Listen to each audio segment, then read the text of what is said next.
All right, so it is time for bed, quarter to 11. And this is the first I've talked to the camera today. Today was an uneventful day. Once again, lots of football, both proper and American on television. Some very good games. Spain and Germany. Oi.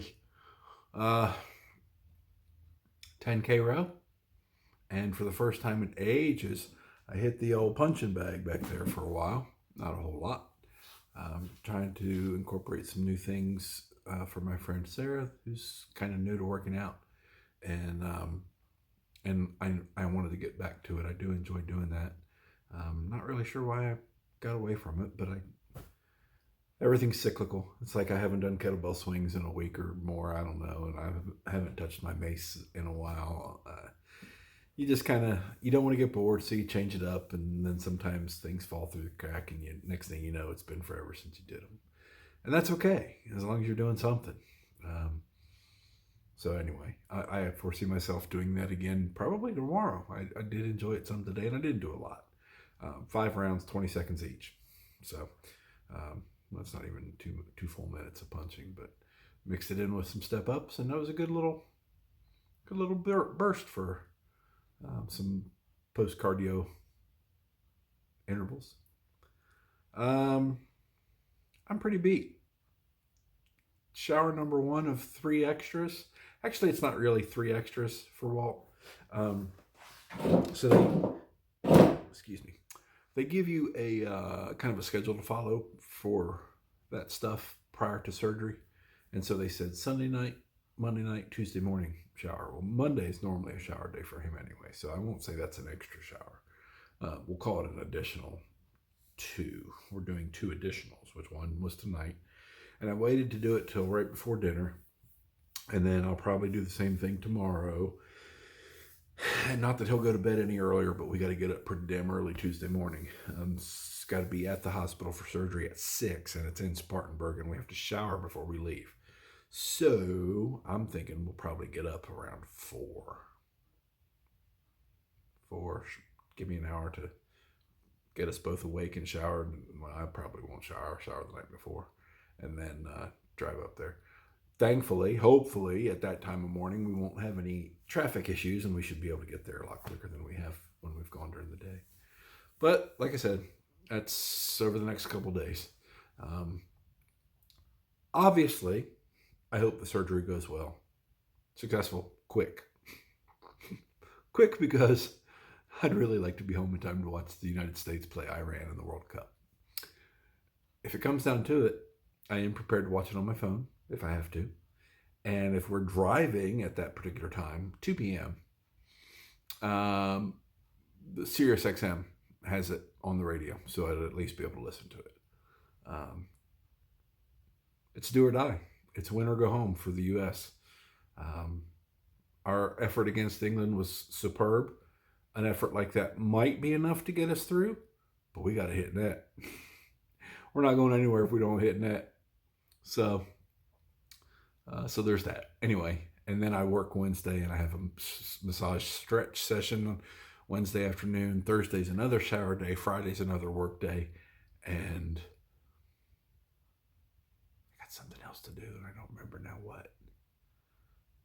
Anyway, just got a kind of a busy week. Tomorrow's probably the only day other than the normal Monday stuff for Walt that I don't really have much of anything else to do.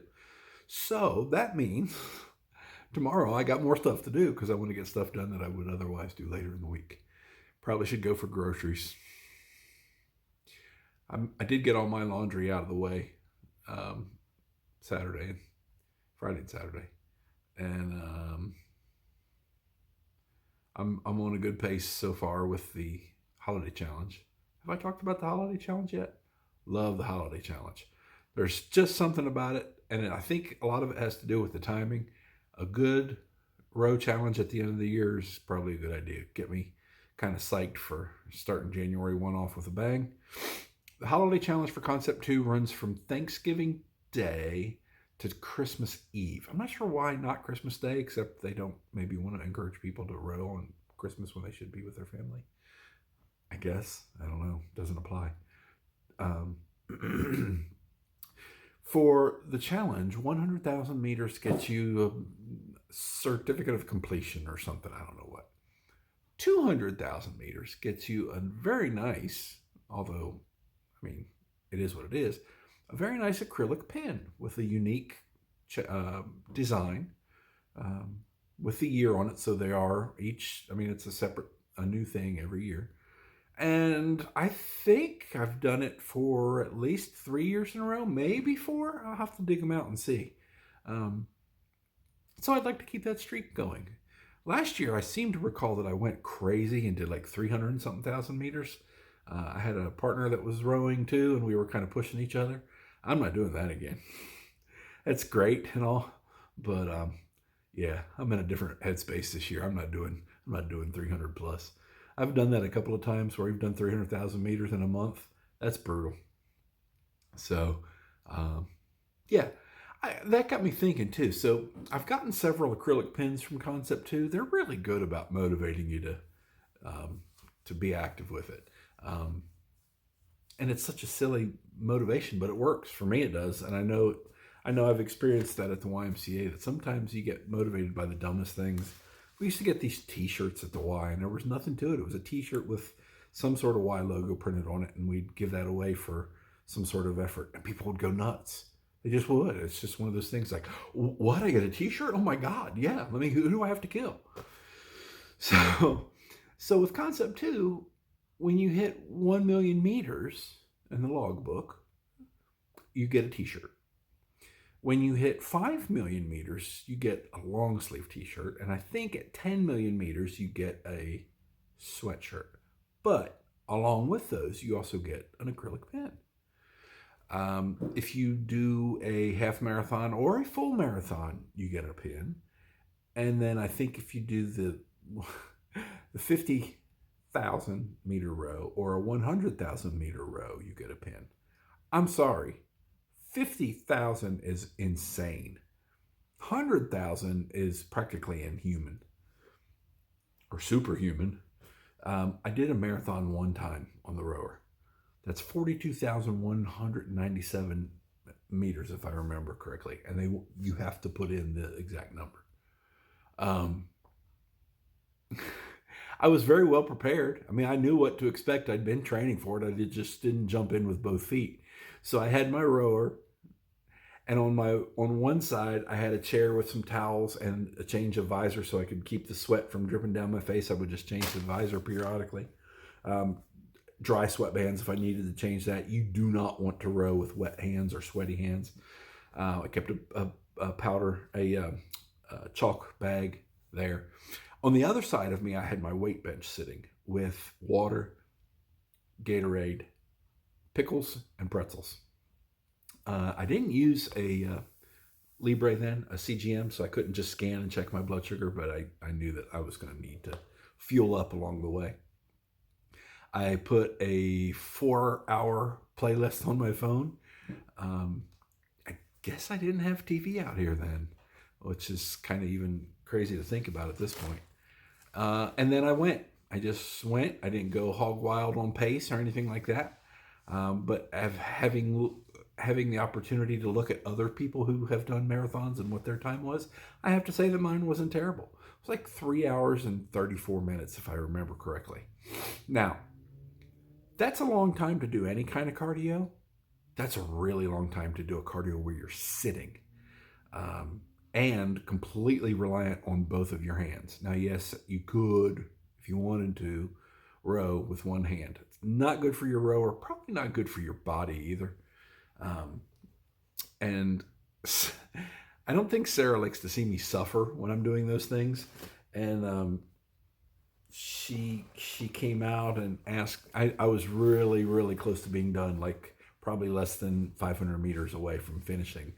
And she came out the door and saw me and just immediately asked what I needed. Maybe I told her I was about done. And I said, ice packs. So she went back in the house. By the time she got 2 ice packs and came back out, I was done. I think I had stood up. I did stop. I take that back. I did stop one time during the row, because if you don't pull the chain for a little bit, it'll hold, so you can take a very short break if you want to. I think I did stand up and just kind of stretch my hamstrings and sit back down and keep going. Anyway, so Sarah came back out. I had stood up, and she had the ice packs in her hand. She said, "Where do you want these?" Like holding them out, and I said, "In my hands." And she handed them to me, and that's all I did. I was like, "I just want them on my hands." My hands were killing me. And then I thought, oh, it would be nice to sit back down. And I couldn't do it. I couldn't sit back down. Um, my butt and hamstrings were so tired and sore. And then the thought of sitting back on that same seat just wouldn't, I just couldn't, my body wouldn't let me.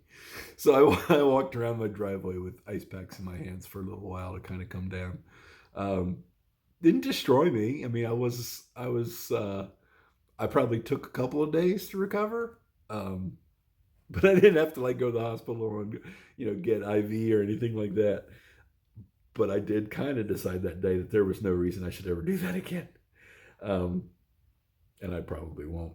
Now, a half marathon is a whole different subject. It's much more doable. I've done one in, again, I think maybe hour and 35, hour 40, something like that. I don't remember how long it took.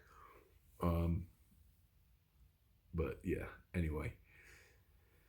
So, all of that to say, you get pins for those two, for marathons and half marathons. And I was thinking what I might do, just as um, a little way of some sort of motivation. Would it be external motivation, internal, intrinsic? What would be the descriptive for that? Anyway, is get the very first, the 1 million meter t-shirt and put all my pins on it and display it somehow. The certificates are kind of cool along the way, but they're not. I mean, you download those. They form it, shape it, print it, make it, whatever you call it, but then you download it and you can print it off if you want to, which is kind of cool if you're into that. That's not a big deal to me, but I do like the pins and the shirts, and I am very close to my 10 million meters. Now, they don't combine machines, so anything that I've done here on the ski doesn't count towards my row meters. I'm well over 10 million meters with the two combined, but I'm not quite at 10 on the row. So I'm looking forward to that. That'll happen. Excuse me. That'll happen probably during this challenge if I've done my math right. If not, I would say certainly by the end of the year. So there's another pin I hope to achieve, and maybe I'll get that display idea done and show it to you sometime. Anyway, I have rambled on way longer than I wanted to. It is now straight up 11 p.m. and I need a shower, and I'll talk to you tomorrow. Thanks for watching.